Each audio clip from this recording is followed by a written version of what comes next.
We don't even have De'Aaron Fox or Jeremy Sochan yet, and this Spurs team is cooking, and they're only going to get better. Go, Spurs, go, 'cause the Giants sing. What is up, San Antonio Spurs fans? Welcome to TSR Sports. How about our Spurs? 4-0 in the preseason. Yes, I know it's only preseason, but we are seeing the improvements right there on the court. Let's just jump into and take a look and see how everybody has been playing so far. These stats will be courtesy of Real GM. This is the Spurs preseason. It's a little hard to see. I'm sorry, but if making it any bigger, you won't be able to see, well, all the main guys. So here we go. Starting off with Victor Wembanyama. Wow, Wemby is going full Wemby. He is averaging 17 points per game in just under 20 minutes per game, shooting 63% from the field, 44 from the arc, 87 from the line. He is absolutely killing it. The one blemish, and I'm sure we can all agree, is he is turning the ball over at a high clip right now. 4.8 turnovers per game in only 19.6 minutes. That being said, I don't think he's going to handle the ball as much as he is right now. We'll have Fox playing, have him at point, Castle share the duties, plus Harper. So right now, I just think it's one of those things. I don't want to keep using the rust excuse, but I think his turnovers will clean up in the regular season. Probably going to still average at least 3 to 3.5, but he's not going to be averaging 5, 6, 7 like he is right now. Up next, Atlanta, Keldon Johnson is playing lights out on offense right now. He's literally NBA Jam on fire. His shooting splits are 79, 71, and 100. Granted, small sample size on the threes, but this is a Keldon I was hoping for a few years ago that I saw glimpses of. He's put a little size on. You can tell he's bulked up a little bit, but he's doing such a great job positioning his body in the paint and getting the shots. And maybe there's a little luck right now and they're just going in, but he is finishing so much better in the paint than he did in the last few years. And his three-point shot seems to be back as well, which the Spurs desperately need if he's going to be the spark plug off the bench. Right now, love what I'm seeing from Keldon Johnson. Stephon Castle made his debut last night. Yeah, I like what I see. The 360 dunk was nice on the fast break that didn't count because of a foul, but I like what I see except for the free throw shooting. 2 of 5 ain't going to cut it, so that's got to get better. But otherwise, Steph, like what you're doing. Some of you in the live chat last night said during the game he seems to be too aggressive, trying to do too much. I'm guessing, could be totally wrong, just an assumption on my part, my 2 cents, that this was his first game back in the preseason, and Coach Johnson and company gave him the green light to try to do a little extra to get some reps in. By the way, he did ding his knee up a little bit, but he said he's okay. So just precautionary coming out of the game, just kind of cramped it up a bit, or cramped up his leg. He's okay. Up next, Julian Champagnie has been a sniper from three-point land, shooting 58%. He could be a very valuable asset for us from the bench. We really struggled last year. We went to our bench. I like what I'm seeing out of Julian so far, so keep up the good work. All right. This next one, I think we're going to have differing opinions. Devin Vassell. Overall, what I'm seeing from him is mostly good, except the three-point shot is not going in at the moment. He's only shooting 17%, and he seems to be forcing shots a little bit. But otherwise, I like what I'm seeing from Devin. I don't have any huge complaints. I know expectations are high due to the contract, but he seems, mostly doing well. Luke Cornet. Wow. Spurs fans, what can we say about Luke Cornet? Could he possibly be one of the steals from free agency? I remember when he was signed, a lot of Spurs fans, including myself, said, did we overpay Luke Cornet a little bit? I gotta tell you, if he keeps playing like this, it's gonna look like we underpaid. He's the backup we have needed for Wemby. He is the backup. No disrespect to Zach Collins, Bismack Biyombo, or Charles Bassey. Jeez, who played well last night apparently. But man, Cornet is as advertised and better. Seeing them share the court has worked great. When Wemby comes out and Cornet comes in, it's been just, I love it. I absolutely love it. So I hope he keeps going to the regular season. And speaking of keep going to the regular season, Dylan Harper. There's a future point guard, guys. Just watching him play last night, I was like, yep. There's our future point guard. The question is when? Fox is under contract now for what? 4 more years? 5 more years? So who knows? Maybe the Spurs will continue to run a 3-man rotation with Harper, Castle, and Fox, and one of them will play the Manu role coming off the bench. Certainly not Fox right now.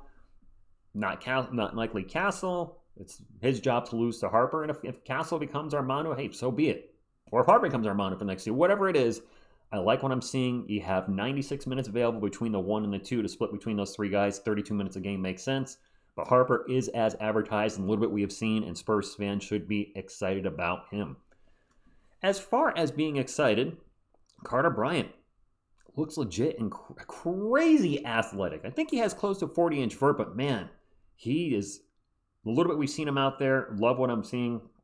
And the question I have for you guys is, what do you think happens with Carter Bryant? Is he going to be with the regular roster and get some minutes immediately during the season, or is he going to go to Austin? With our team depth right now, actually, you know what? It's going to depend, I guess, probably on Jeremy Sochan. If Fox is going to miss the first few games of the season, Sochan, I don't know what's going on with him. He has not played 1 second in the preseason yet. If they're both out to start the season, then I say Carter Bryant will be on the regular roster and get some minutes. When they both come back, he might go to the G League to make sure he keeps getting 25, 30 minutes a game, whatever. But then again, if he's absolutely killing it, so I guess that's kind of wait and see, but I think he'll stay on the roster to start the season. Up next, Javid Jones-Garcia. His shooting splits look absolutely awful, 35-0 and 91. But man, Spurs fans love him. I love him. He was the hero of the Utah Jazz win, so just that alone, he's on a two-way contract, so expectations are not high. He was incredible in Summer League. Has some things he needs to work on, but that Jazz win obviously will be a little special in place in our hearts for the preseason. And then last but not least, Lindy Waters III. He's a sniper from three. He's shooting 50% on 4 threes a game. We brought him on the team to shoot threes. He's shooting threes, so he could be a valuable asset off the bench if we need some scoring. Now let's get into the guys that aren't on here, because their points per game are too low, and they're not playing well. But you got to address the good and the bad, and the ugly, I suppose. Harrison Barnes has been nothing short of awful so far in the preseason. Now, he's a vet, so I'm just hoping that's just one of those things where the vet doesn't show up in preseason, and then the regular season, he's fine. But right now, his shooting splits are atrocious. 13, 18, and 63. He was taking a lot of corner threes last night and missing them. Now, they were some in-and-out burgers, so that's a good sign. It's not like he was way off. They were going in and then out, but still, small little bit of concern for Harrison Barnes, but I do think he'll be okay. He's just off at the moment. If he continues to be off, though, for the first 5 games of the season, 10 games, whatever, you have to wonder how long of a leash does he have from Coach Mitch before he gets benched. That'll be a wait and see on that one. Also not playing too well in the preseason, Riley Minix. Oh boy, kiddo, what are you doing? 25-25, has not taken a free throw. He's just looked off in the preseason. Not sure what's going on with him. And then a guy I was excited about the Spurs signing, and my excitement is completely gone, and I don't think no chance he's on the roster in any way, shape, or form when the season starts. Micah Potter.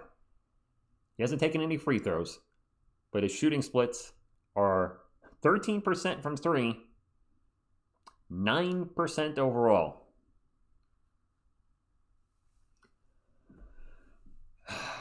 Yeah, that's not gonna keep you employed with the San Antonio Spurs. So that's a little breakdown of the roster. I'll put the link to Real GM where I get the stats from below if you guys want to take a look at yourself or zoom in so you can see a little better. But I gotta say, watching the Spurs in the first 4 preseason games, I am absolutely excited to just what the ceiling is for this team. I've been talking about it really for the last few months. 50 wins, playoffs, and when I watch this team and see the potential, I believe it. Stephon Castle's three-pointer looked smooth last night. His free throws were off, but his three-point shot looked much better. He went 2 of 4. Harper is better than I thought he would be already. There's a lot of good things happening on this court. And I know some of you are like, hey, Harper looks great. We can trade Castle. Stop. Because you know what's going to happen if you trade Castle? You know what's going to happen?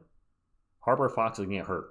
And then our depth is going to be decimated like it was last year. You guys remember when we had no bigs after the All-Star break because Wemby went down with his injury? We had traded Zach Collins. Charles Bassey had his noodle knee, and that left us Bismack Biyombo and Sandro Mamukelashvili. I know we have a lot of wing-type players on this team, but right now, I say go with it and see what happens. But I do believe Castle and Harper are the backcourt of our future. At the very least, I'm hoping it is. So I'm excited for the team. This is got to be the most, and for you guys too, the most excited we've ever been for this team going into the regular season in this channel's history. This channel started, as most of you know, and if you don't, April 6th, 2019. And I started calling the Spurs full-time the fall of 2019, and they've only been a losing team with the most wins in any season, I believe being 34.